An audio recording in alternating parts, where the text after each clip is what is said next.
E aí pessoal, tudo bem? Eu tô gravando esse vídeo pra gente passar aí algumas informações sobre os exercícios de revisão que eu dei, né, pra vocês. Vou tentar colocar aí de modo simples as coisas que a gente esperava nas questões que foram passadas. Foram 10 questões, eu vou falar mais ou menos de cabeça aí, né, como é que elas deveriam ter sido organizadas. Na questão número 1, eu pedi as balizas epistêmicas, né, que sustentavam o edifício teórico socrático platônico. Acho que foi essa a questão. E a ideia era justamente que vocês falassem sobre epistêmica. Epistêmica quer dizer conhecimento, coisa da verdade, como Sócrates e Platão entendiam o conhecimento. Aí é óbvio que vocês teriam que passar pela maiêutica, pela ironia maiêutica, que é aquele método socrático, pelo mito da caverna, pelas questões relativas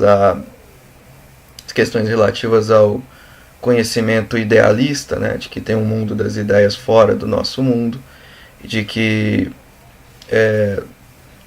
acessa-se esse mundo afastando-se do mundo da opinião, no mundo da doxa, que é esse mundo imperfeito aqui, e chegando lá, e lá está as formas perfeitas, e a verdade, o conhecimento é a gente acessando essas formas perfeitas.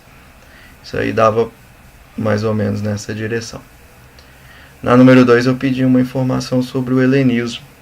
Vocês pegarem o livro didático de vocês, lá na página 52, 53, para frente, tem informação sobre o helenismo. E aí vocês vão ver que foi um período extremamente rico, importante. É lá que vai ser desenhado o rascunho do mundo ocidental, que é esse mundo que nós estamos vivendo, né? E é óbvio, né? As grandes escolas helenísticas estão aqui na página um pouquinho para frente, 58, nesta edição aqui, né? Página 58 do livro didático de vocês. E a base do helenismo, né? Depois da guerra do Peloponeso, quando Atenas fica enfraquecida, depois as outras guerras que vão se seguir, e a Macedônia domina a Grécia, principalmente o domínio de Alexandre, que faz o trabalho de levar a cultura grega mundo afora. E é óbvio que todas essas questões vão interessar bastante à constituição do helenismo. Aí pediu para analisar, para explicitar, para explicar, né? Tem uma série de vozes de comando aí, de verbos no imperativo, que é para você colocar cada um, né? O que é analisar? Analisar é fazer uma análise, é esmiuçar aquilo, tirar os principais elementos. O que é explicar? Puxa vida, explicar a coisa mais fácil que tem, né? É dar exemplo, é colocar sinônimos. O que é explicitar? É esclarecer, tornar explícito, mostrar o que é, né? E por aí vai. O helenismo influenciou uma tonelada de pensadores nos séculos e milênios para frente, e um deles foi Sartre, que eu peço na próxima questão. Sartre foi influenciado pelos estoicos. O estoicismo, que é uma corrente que nasce na Grécia, depois vai também permanecer viva em Roma.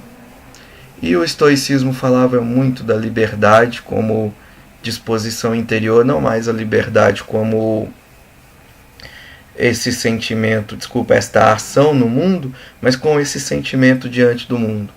Eu sou livre a partir do momento que eu tenho consciência de que eu sou livre, a partir do momento que eu tenho consciência da minha vida, né, do meu lugar no mundo, das coisas que eu tenho que fazer. Lembra que para o Sartre tem uma diferença básica aí entre o ser em si e o ser para si, né? O ser em si são todos os seres do mundo tirando o ser humano. Eles são determinados, ou seja, o cachorro, você já sabe o que ele vai fazer da vida dele, desde antes de ele nascer, uma caneta, enfim, a essência destes seres todos precede a existência. Dá para poder pensar o que eles serão antes de eles existirem. Isso não acontece com o ser humano.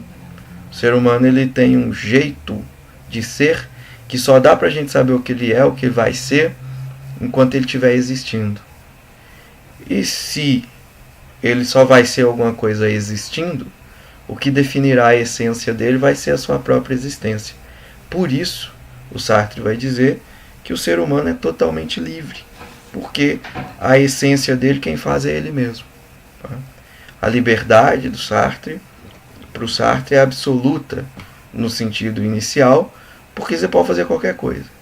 Porém, tem um fato importante que deve ser considerado: você não vive sozinho no mundo. E não vivendo sozinho no mundo, você precisa dos outros. E precisando dos outros, é óbvio, você tem a necessidade de condicionar a sua liberdade ao convívio. Então, para você conviver, né, você precisa, obviamente, né, abrir mão de aspectos da sua liberdade para permitir que a liberdade do outro também seja exercida. Então, essa é a ideia. Sartre foi, sim, influenciado pelo estoicismo, principalmente na juventude, principalmente por essa ideia de liberdade, né, enquanto consciência, enquanto interioridade. Na questão 4, né? Na questão 4 eu acho que eu pedi para a gente falar sobre Nietzsche, transvaloração de todos os valores. Lembra que para o Nietzsche as noções de bem e mal, a ideia do que é certo e errado como coisa pronta, que já está feita antes da gente viver, não existe. O que é certo, o que é errado, o que é bom, o que é mal por ser, vai ser definido na sua vida. Para ele, as ideias de certo e errado, a moral, foi uma invenção da tradição ocidental cristã para domesticar as pessoas. Dizer, você não pode fazer isso, você não pode fazer aquilo, por que eu não posso? Bom, porque se eu puder fazer o que eu quiser, se eu puder ter consciência da minha própria vida, aí eu vou ser livre. Aí eu não vou aceitar a dominação. Aí eu não vou olhar para um padre, eu não vou olhar para um bispo, eu não vou olhar para um pastor, eu não vou olhar para um presidente, eu não vou olhar para um governador e aceitar ele mandar em mim. E aceitar que ele tem o direito de dizer o que é melhor para a minha vida. A transvaloração significa superar os valores que foram dados para nós e poder construir valores que sejam nossos. Nós vimos isso em Nietzsche o ano passado, quando nós falávamos sobre a ética em Nietzsche, né, que tinha as transformações de camelo para leão, de leão para criança, né?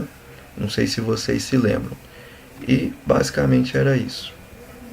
Depois, na questão número 5, eu pedia para comparar Pascal e Descartes. Ali é simples, né? Vocês vão ter que fazer apenas o trabalho de olhar para o Descartes como um racionalista que acredita na razão, no conhecimento como a base das coisas, e o Pascal que entende que o ser humano não é só o conhecimento, né? Tem uma frase do Pascal que diz, o ser humano é um meio do caminho entre o animal e o divino.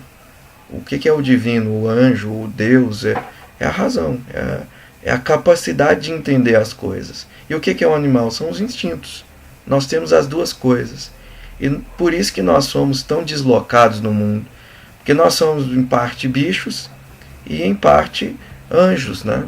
Nós temos consciência como os anjos, mas temos uma corporeidade que nos prende como bichos. E é por isso, segundo Pascal, que nós somos deslocados, nós temos um sentimento dentro de nós de angústia, que ele vai chamar pelo nome de ennui, ou ennui em francês, né? E a gente vive tentando fugir dessa angústia, né? Diferente do Descartes, para quem as coisas são todas racionais. Conhecimento, o que é o conhecimento? É ciência, né? Lembra que ele é pai do método científico. Dividir as coisas na menor parte, analisar as menores partes, juntar e fazer o todo, etc, etc e tal. Então, basicamente é isso. Tinha uma questão aí sobre o Spinoza, né? E outra sobre o iluminismo. O iluminismo Spinoza é mais tranquilo, né? Spinoza está lá a partir da página 210 do livro de vocês, 210. Aí tem uma explicação boa sobre Spinoza, a ideia do conatos, que é o perseverar no ser, as paixões alegres, as paixões tristes, aquela coisa de os bons encontros, os maus encontros, e o próprio panteísmo dele, né? A ideia de que Deus é tudo, está em tudo, em todo lugar, não importa, e que nós, né, somos parte desse Deus, nós também somos fagulha desse divino existindo no mundo. Os iluministas, por sua vez, né, têm uma herança grega, falam muito da razão, falam muito do conhecimento. Lembra que na época deles existia a ideia de que o conhecimento, para você ser um sábio, você tinha que escrever uma enciclopédia, você tinha que saber um pouco de tudo, né? Uma pessoa culta, né? Movimento tipicamente burguês. Também é importante lembrar das ideias de liberdade, igualdade, fraternidade. Esse apanhado geral dos iluministas aí foi o que eu pedi na questão. Depois eu peço que vocês façam uma reflexão sobre a morte. O livro, a partir da página 282, tem um capítulo dedicado à questão da morte, da transitoriedade da vida, né, dos elementos que constituem a existência, e o ideal aí é que você tivesse condição de, em cima dessas ideias e de tudo aquilo que a gente viu, né? No primeiro ano nós trabalhamos a morte com Sêneca. Tinha um livrinho chamado Sobre a Brevidade da Vida, que vocês fizeram um seminário sobre ele. Depois trabalhamos a questão da morte em Santo Agostinho. Tá? A morte também vai aparecer em Pascal. Depois, mais tarde, vai aparecer a morte também no Sartre e em vários outros pensadores. A questão da morte é uma das questões mais importantes para a vida da gente, para a filosofia também, porque é uma questão que incomoda todo mundo, né? A gente vive fugindo desse negócio. Você está aí me assistindo, eu estou aqui gravando um vídeo, e tanto você quanto eu sabemos que daqui a pouco a gente não vai existir mais, a gente vai morrer, e que a vida é isso, começa e acaba, né? Então qual que é o sentido de um negócio que vai acabar, que não vai dar em nada? Essa é uma das questões importantes que pertinem aí o filosofar sobre a morte. E por último eu tinha perguntado sobre conjuntura política, né? Você escolheu dos filósofos que a gente estudou esse ano, e é óbvio, eu quero que nessa questão você aborde os elementos que estão mais evidentes no nosso mundo. O crescimento do pensamento de direita, a direita está crescendo, né? O crescimento da velocidade das informações, a questão das mídias sociais, os perfis fakes que influenciam opiniões, questões como o Big Data, né? Procurar fazer uma leitura do mundo, não com os fatos isolados, a presidente foi deposta, teve um golpe, a Lava Jato está explodindo. Não, eu quero que você faça uma visão geral. Não é os fatos que estão determinando as circunstâncias, mas são as circunstâncias que estão influenciando a construção dos fatos. E que circunstâncias é essa? Quais circunstâncias do nosso mundo atual? Né? Esse mundo que a gente está vivendo, quais são os elementos que caracterizam esse mundo? É isso. Então, espero que vocês façam boa atividade, né? Boa Páscoa para vocês, e nos vemos na terça-feira. Um abraço.